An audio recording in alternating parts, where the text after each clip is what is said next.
out of town, Kennesaw is the only state in the country that requires you to have a gun in every household, right?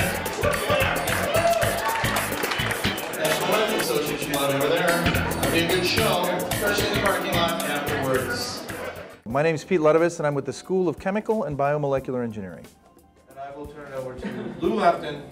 He's a mathematician, he's an improv comedian, he's a stand-up comedian, he's funny, and he can prove it. Tonight we're here doing an improvisational workshop for our living learning community. And it is designed not only to apply humor to improve innovation, like we do for research, but also communication and education. So improvisation, as you know, is about making it up on the spot, and it's about telling stories. Actually, you've all done improv before. And Lou Lefton's in the mathematics department. He's a very funny guy, and he's the one that really helped me out with the improvisational part. It's prose, right? It's just talking, it's life. But the whole idea was that Lou knew a lot about improvisational humor, and I worked in the field of computer simulation, and what you realize is computer simulation is sort of hopping around molecular confirmation space. That's exactly how innovation works. You hop around idea space, and the more energy you have to hop around, literally kinetic energy, the more places you can find.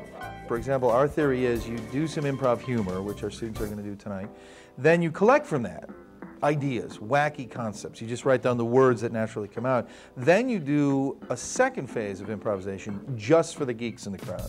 And that's to try to get something to an actual technical solution. And if you could just make that a little more interesting, a little more engaging, that can only help.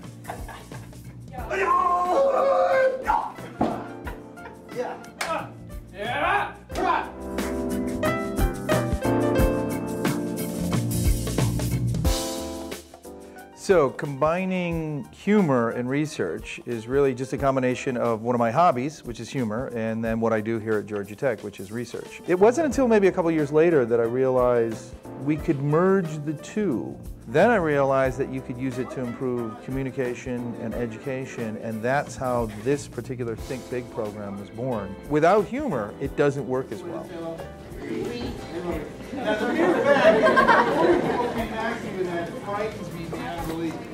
And then it started out as a hobby, and I figured, well, this will help you teach better, right? Because for an 8 o'clock class, nobody wants to come in there cold. I don't, right? I come into an 8 o'clock class, tell a few jokes just to get things going, and what the engineering students at Georgia Tech typically do is write the jokes down. That's kind of scary. Usually there's some guy who will actually ask, will that be on the final exam? I try to tell them that if it's got a punchline in it, probably not. If it's got a formula in it, probably will. And if it's got a lot of yelling and screaming, it could go either way.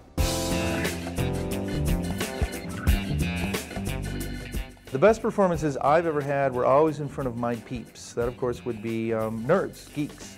So a good example would be the American Institute of Chemical Engineers Savannah River chapter just last Thursday. Or as they like to call it in Cincinnati, that Sci-Fi Nerd Fest with chemicals. It's the with chemical part that's good, right?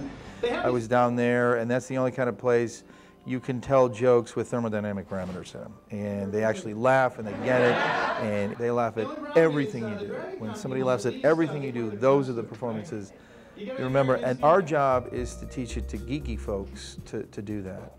And in case you're a Georgia Tech student, and well, I'm in literature, communication, and culture, or I'm taking the M train, and you think you're not a geek, trust me, if you're at Georgia Tech, you are a geek.